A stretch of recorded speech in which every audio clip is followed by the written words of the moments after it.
All right, welcome to today's session. We're going to learn how to create a sales dashboard in Excel from your NetSuite data. Now there's a few steps to this. I'll outline them up front, and then we'll go ahead and actually run through all of these steps.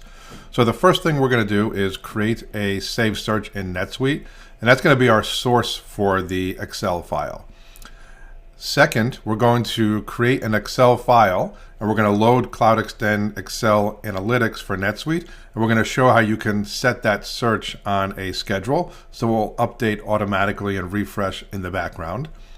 And then third, because we don't want to actually touch that file once we've created it, we don't want people going in there while it's being updated or corrupting the data, we're actually going to create a new Excel workbook, and we're going to connect to that workbook using Excel Power Query.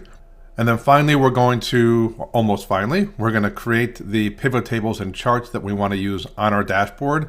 And then finally, we're going to add those pivot tables and charts to the dashboard. We're going to incorporate some slicers so you can just click a button and then see your data sliced into that one particular filter. So maybe you want to examine a certain product class, a certain quarter, a certain sales rep, etc. We'll be able to do that as well. So let's go ahead and get started first with our NetSuite save search. So in this case, I've initiated a save search against sales orders. And here I just want to make sure that they're not canceled, that they are not closed. And then I'm only looking for specific subsidiaries for this report. And I've got this additional criteria down here so that I only see one particular line for each product sold. Now on the results, I have a fair amount of fields on the results. We may or may not use all of these, and we'll drop some of these fields using Power Query. So we've got subsidiary, dates, etc. Now the key is with the CloudExtend Excel Analytics, you can't have any duplicate column names. So you want to make sure that you use custom labels to make sure that doesn't happen. These labels will ultimately come over to Excel as your column headers. Now I've done a few things here. For example, one issue I see in Excel is that zip codes will come over as a number format. So here I'm just concatenating a single quote and then the zip code for that customer. So that will come over now as a text field. So we don't need to worry about that zero, that leading zero. And then this is a formula that I've got here that will actually allow us to drill back into the original NetSuite transaction if we wanted to. So this will come over as a field over in Excel as well. So let's go ahead and take a look at this save search here. We'll preview it. And we've got 10,004 results. So we've built our save search. The next thing we want to do is create that Excel file to sync the data from NetSuite. So let's go ahead and create a new Excel file. And I'm going to save this, and I do want to save it on SharePoint or OneDrive for Business, and this is important because it does need to exist online in order for our application to write to that on a scheduled basis. So let's give it a file name of source data, right? So let's call it sales dashboard source data. All right, next we're going to load CloudExtend. So click on the Data tab, then click on Analyze NetSuite Data.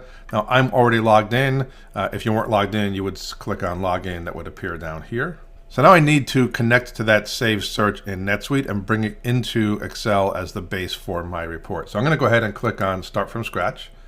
I'll click on Add Report, and I'll start typing anything in the name of my save search.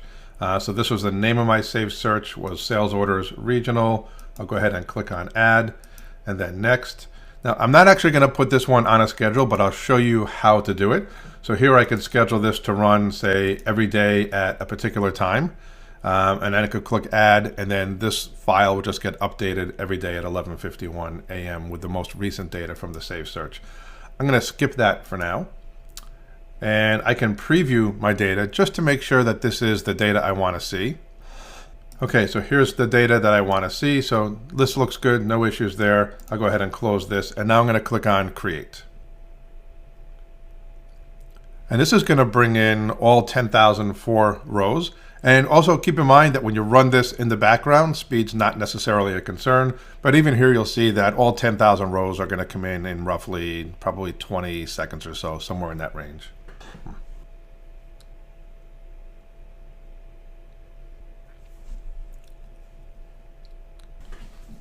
All right, so there's our 10,004 rows of data. So at this point, we don't need this file anymore, but we're going to connect to it using Excel Power Query. So we do need to get one piece of information, which is the path to the file. So we click on File, Info, and then Copy Path.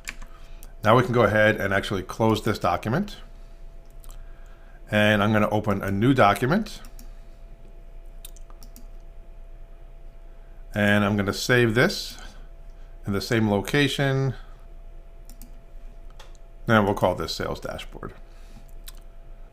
So now we're going to use Excel Power Query to connect to our source data file. So I'm going to click on Data, and then I'm going to choose From Web. And here's where we're going to save you lots of time on trying to figure out why something doesn't work. So I'm going to go ahead and paste in the URL from the previous step. I'm going to remove $web equals 1. If you don't do that, it's not going to work. And you'll be sitting there going out doing a number of Google searches. Ultimately, you'll find some articles, some maybe even written by us, on how to actually import your data from a SharePoint file into Excel. So here we go. I'm going to go ahead and click on OK. The next thing I want to do is I want to look at this data and transpose it. I want to make a few changes to the data before it actually comes in for analysis. You can see I'm presented with the two worksheets that were in the workbook, and as well as the table. If I choose the worksheet, you'll notice that the table, the headers are not promoted to the top of the file in Power Query. So always choose the table. And the table name comes from the search ID. So not the search name, but the search ID that you created in NetSuite. So now I'm going to go ahead and click on Transform Data. And from here, what Power Query does, Power Query analyzes the first couple hundred rows. I don't know if it's 100 or 200, but it analyzes the rows, and then it tries to guess at the right data type for those rows. So you can see it guessed that the date was the right data type. If it wasn't, you can just come over here and click and change the data type. So let's just go ahead and take a look at the data that I have in here. So the data types seem okay. However, on subsidiary, when I see this on a report, I don't need to see Tesla Holdings Beta Division, Tesla Holdings Alpha Division. I only want to see Beta, Alpha, Gamma. So I'm going to click on the subsidiary field. I'm going to click on Transform, and then we're going to choose Extract, and then Text After Delimiter. So I only need to see the text after :space, and I'll go ahead and click on OK. And just like that, now we only see the subsidiary. Not only is this going to work now, but every time this import runs, it's always going to remember these steps and apply these changes. There's one other field like that we need to make the change to. Let's see which one it was. Somewhere over here. Right, the class field. So we want to do the same step with the class field. So I'm going to choose Extract, Text After a Delimiter, :space. And I go ahead and click on OK. So you can see all these steps are being memorized over here. If I make a mistake, I can just click on X and it will remove that step. There's also some fields in here that I don't need. Let's see. Let's go back and take a look.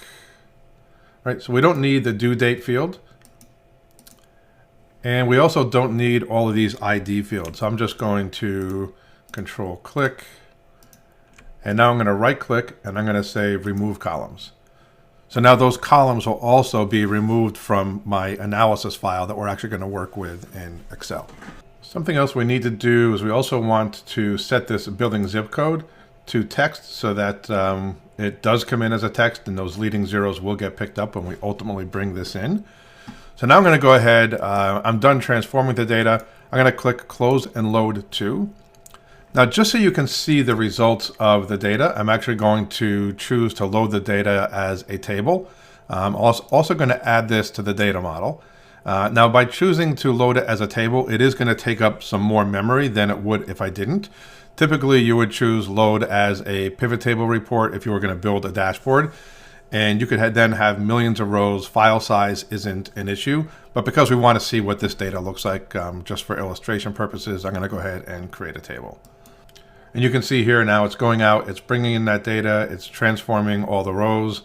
And you can see here now that we have the date, the due date's not there. All the internal ID fields that we had at the end are not there. So we really have now just the data we need for our analysis. So we've got to think about what we want to analyze.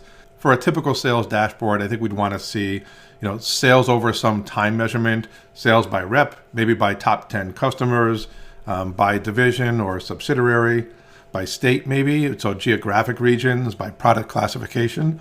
And we're also going to want to make this dashboard interactive by building some pivot tables and some slicers. So the first thing we've got to do is we've got to create a number of pivot tables and a number of charts. So let's get started there. So I'm going to go ahead and click on Insert and then Pivot Table. I'm going to add my pivot table to the data model. And the reason we're doing that is it lets us use Power Pivot. And there's a few unique functions that we can use with Power Pivot that are not available in a regular pivot table. So let's go ahead and click on OK. The first pivot table we want to see is going to give us some sales by date. So let's go ahead and drop in date. And we actually want to see date as a row. So I'm going to get rid of that. And we're going to drop dates in rows. And we don't need to see the months, so I'm going to drag out the month. We don't need to see the individual days, so we're going to drag that out. So we're going to want to be able to see years and quarters, and then we want to see the amounts. All right, and then we're going to choose a number format, and let's just set this as currency with no decimal places. And we can go ahead and we can expand the field, and here we can see we've got sales by quarter ready to be graphed. Now we also are going to want to know the number of sales that took place over a given period of time. So I'm just going to copy this pivot table, and I'm going to paste it right here. Let's go ahead and auto fit our columns again. All right, now rather than summing the amount field, we actually want to take a look at the sales order number.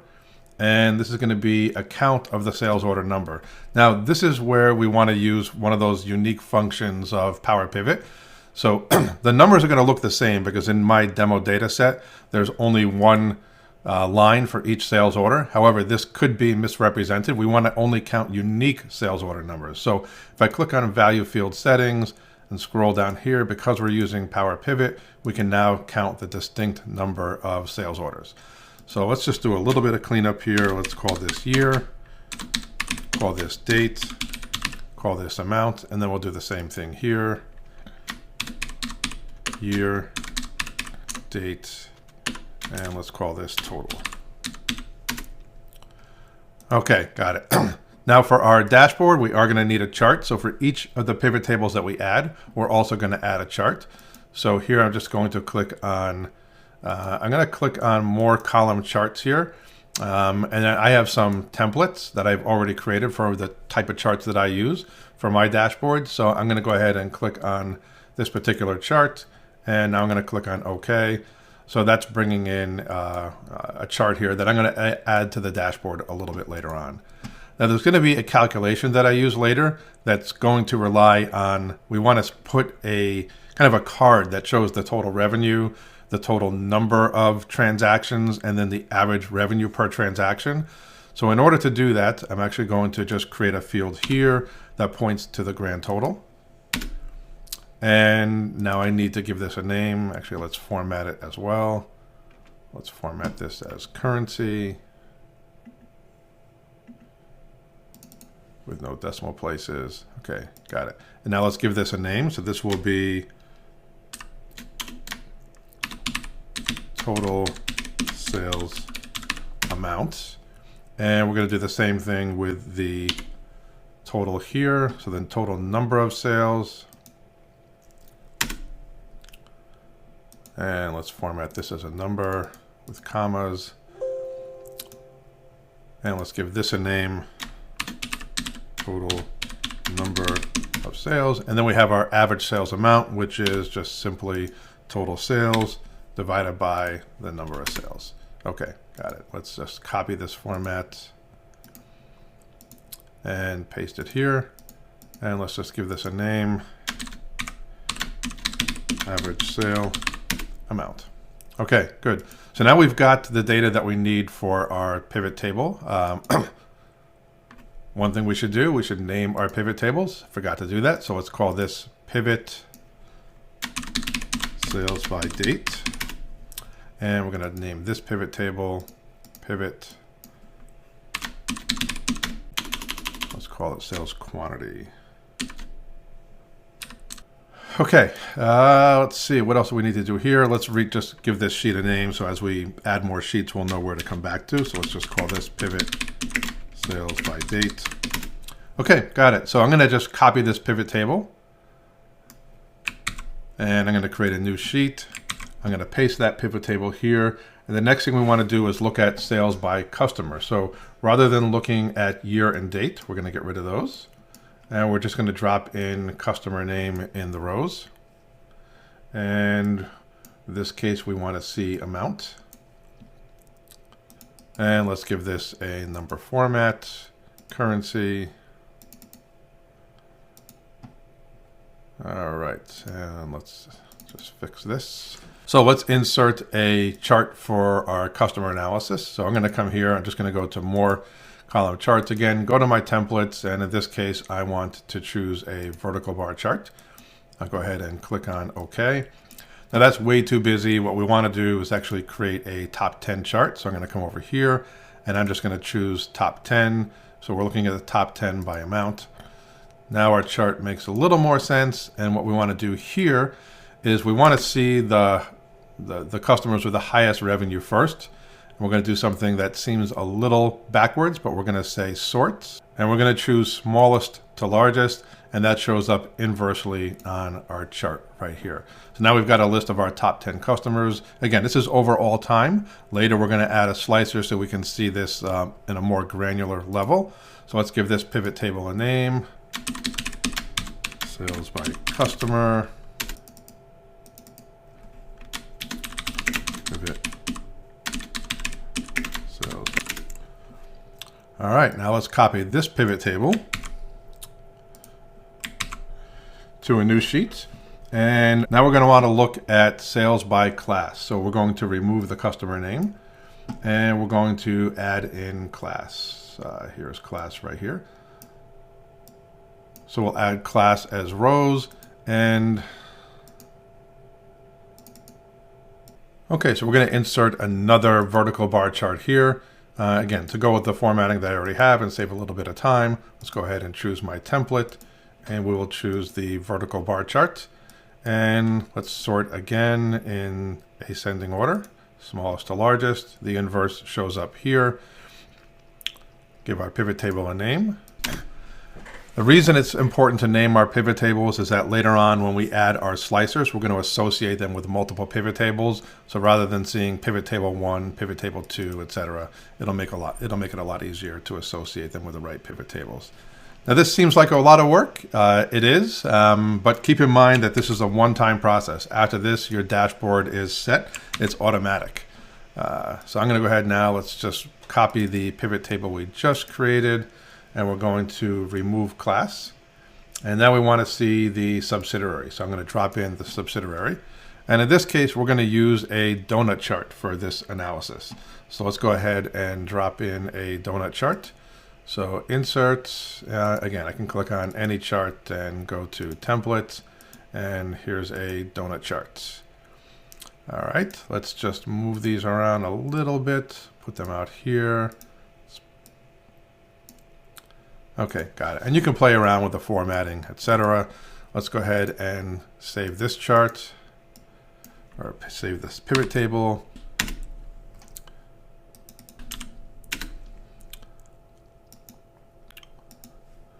Okay, and we've got one more to create, which is going to be sales by sales rep. Going to be a really important one, right? So let's go ahead here. Let's remove subsidiary and add in sales rep. And let's also insert our vertical bar chart. Templates, vertical bar chart. And let's sort our sales reps by smallest to largest.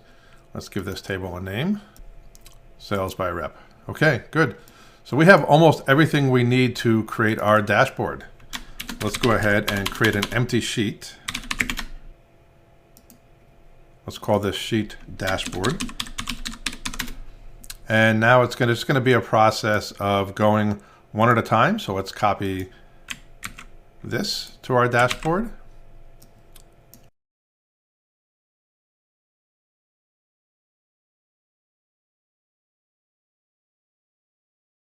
All right, now when you're designing a dashboard, there's a couple things that I recommend. So first of all, you want to make it look nice. So I'm going to go up here, I'm going to choose View, I'm going to get rid of the grid lines. And I also want to put a background color on here. So I'm colorblind, it's a little hard for me to choose the background colors, but that's okay, we'll manage. So I'm going to come back to the Home tab here. And let's just drop in, let's just say this kind of black right here. Okay, that looks good. So I'm going to just start moving my charts around. Oh, there's one other thing I want to do. I've got kind of a helper file here. So let's go ahead and see if I can find that. Yeah, I've got some logos on here. So I just want to take these logos. You probably have something similar, maybe your own logos or a report name. So I'm going to just copy those in here. And let's just start laying out our dashboard. So let's put our line chart here.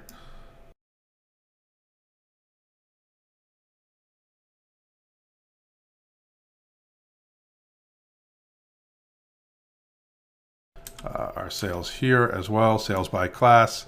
So we've got some information here on our dashboard now. And let's go ahead and create one more pivot table. So let's go ahead here. We've got, say, sales by rep.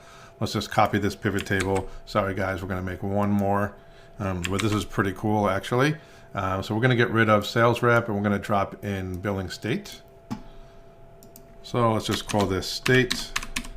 We'll call this amount.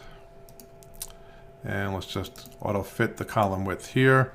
All right, so you're going to find that if you go to insert and then a map, that it doesn't let you do that on a pivot table. So here's a useful trick. So we're going to actually first we want to remove the grand totals from the pivot table. So let's go to design, grand totals off for rows and columns.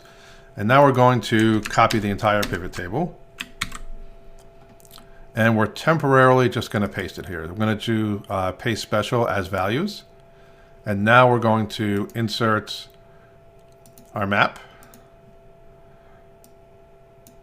Okay, there we go. Let's give it this format up here. I'm going to get rid of the chart title, hitting delete.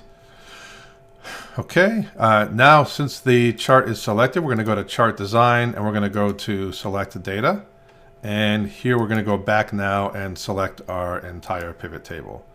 So let's just come and drag down. Now, normally there's 50 states, so we want to go down. So if we don't have sales in all 50 states, we want to go down just a little bit further than what you see here. So let's go down to, say, 52, just to give us a little wiggle room, and go ahead and click on OK. So now our chart is linked back to the data range in our pivot table. We can go ahead and remove these columns here. And now we're going to copy our charts, and we're going to paste the chart onto our dashboard as well. Now, this is just telling us, it's just a little notice saying that with 82% confidence, our state data was plotted by Excel. So let's bring that in over here. All right, so we have the data that we need. Now it's time to start adding in some of our slicers. So let's go ahead and click a chart. And we're going to go to Insert, Slicer. And then here we're going to see a list of all the available fields for our slicers. So we're going to want to be able to slice by year. We're going to want to be able to slice by quarter. We want to slice by class, subsidiary, and by sales rep. So let's go ahead and drop our slicers in. Now I'm going to just control click on each slicer because I want to select them all and I want to apply a particular slicer style to them. So I've got a custom slicer style that I've already created that's somewhat in along the lines of this theme. So let's go ahead and click off now. Now I want to just bring these slicers up and start making them look a little bit nicer, right? So for year, we want to make this be 4 columns. Let's just drag this out and kind of fit this in just right. We want to do something similar with quarters. So let's bring our quarters here and make those 4 columns as well. So there's our 4 columns for quarters. And again, you can play around with this and get everything to line up just right. Let's drop class in here as well. And let's make class a different number of columns. Okay. And let's spread those out a little longer, just to tidy things up a little bit. And then let's just also do something similar with subsidiary. So subsidiary is going to be 3 columns because there's 3 subsidiaries. So we could actually make it 4 if we wanted to, if we need a little extra room, in case we think we might have another subsidiary come in. All right, so I'm actually going to reset this back to 3 just so everything's centered. If we do have another subsidiary come in, we can always come in and change that. Or there might be a way to center them that I just don't know about.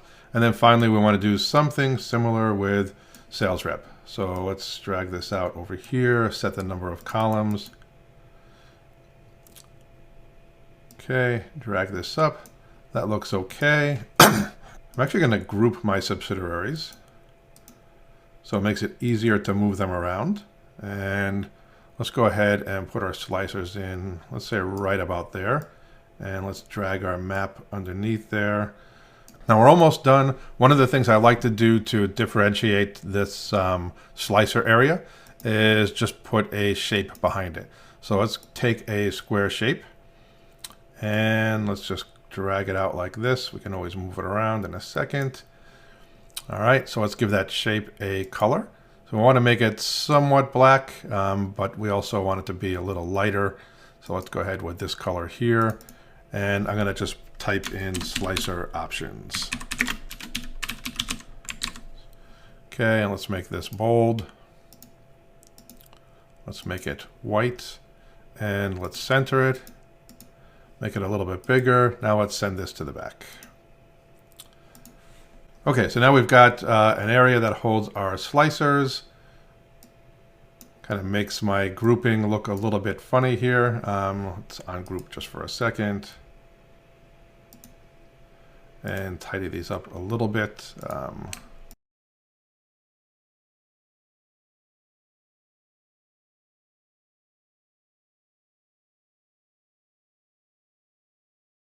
And it looks like sales rep. I need to make that a little bit bigger to get rid of the scroll bar. So now let's connect our slicers to the pivot tables. Now we need to just use report connections for each one of these slicers. And we're going to go ahead and connect them to each pivot table here. And you can see here, we know pivot table 7 was that sales by state that I forgot to rename, but that's okay. We can always fix that later. So let's go ahead and set this slicer to update each one of the pivot tables.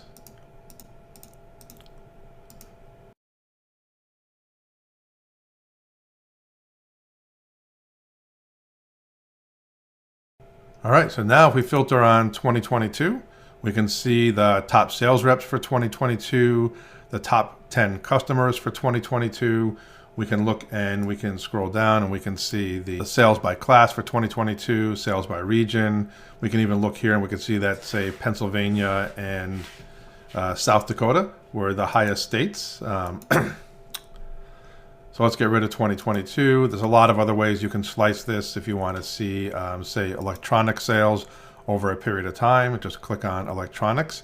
And now all the sales data is filtered in just for electronics. A couple more things that I would add in here, and then I think we can stop. I do want to remember when we showed pivot sales by date, we had total sales, number of sales, and average sale.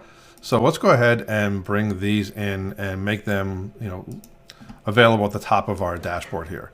So what I'm going to do is I'm going to insert 3 text boxes. So here's the first one, and let's just call this total sales. And let's make this bold. Make sure it's bright white. And we want to center this. Okay, so let's copy this. We want to paste this. Whoops. Copy this, and we want to paste this for a total of 6 boxes. So let's spread our boxes out. We're going to have one for total sales, one for total units sold, and then we're going to have our calculations show up on the bottom here. All right, so we have total sales. Let's just change this to number sold. And then this will be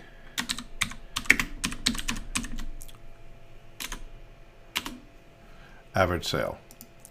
Okay, so we're going to now insert a formula here. Now you can't just use a formula within the text box. You actually have to start it up here in the formula bar. So we're going to click on equals. We know we have pivot sales by date. This is total sales amount. There we go. Now we have bring in total sales. So again, we're going to get rid of the text that came over from copying, equals, and then we're going to go back to sales by date. And this is our total units sold. And then finally, we want our average sale amount. Equals, come back to sales by date, and this is our average sale amount. So let's go ahead and set the format of this. We want a white font, and we want it a little bit bigger and bolder. And is that a real white? Let's make that a real white. Okay, we want to copy this format to each one of these boxes. And now when we click on a specific year, you can see that the total sales will be reflected, number of units, the average sale amount. If you want to see, for a specific class, so let's just say the electronics class, if you want to know what the average sale is, the number sold in, say, quarter over time. So in Q1 2019, 20, 21, 22, etc. So again, lots of different ways that you can slice and dice this data. So in closing, I would say that Excel really is a powerful tool. It's only getting better. It's a great tool for building dashboards. You can even take that raw data, so the source file that we connected to, if you wanted to expand and use something like Power BI, that's a little newer from Microsoft, just connect to that Excel data source and you can build something similar in Power BI. So whether you want to use Excel or Power BI, the key is getting that data to your source file so that you can connect to it. So best of all, this is really relatively easy to do, especially if you know how to build a NetSuite Save Search, or if you're not using NetSuite, if you have a way to connect to your data and then get that data in on a repeated basis. And because Excel is really universally known, if someone key in the company leaves the company, so say you had someone come in and build this dashboard, almost anyone in the company is going to be able to pick up Excel and figure out how to do this in no time. So there's not a lot of knowledge transfer that's actually needed. So there we go. Quick example on how to build a sales dashboard from start to finish. I really hope this helps, and looking forward to seeing dashboards that you've built. Please share them with me. Thanks so much. If you need further support, please visit our support site at support.cloudextend.io.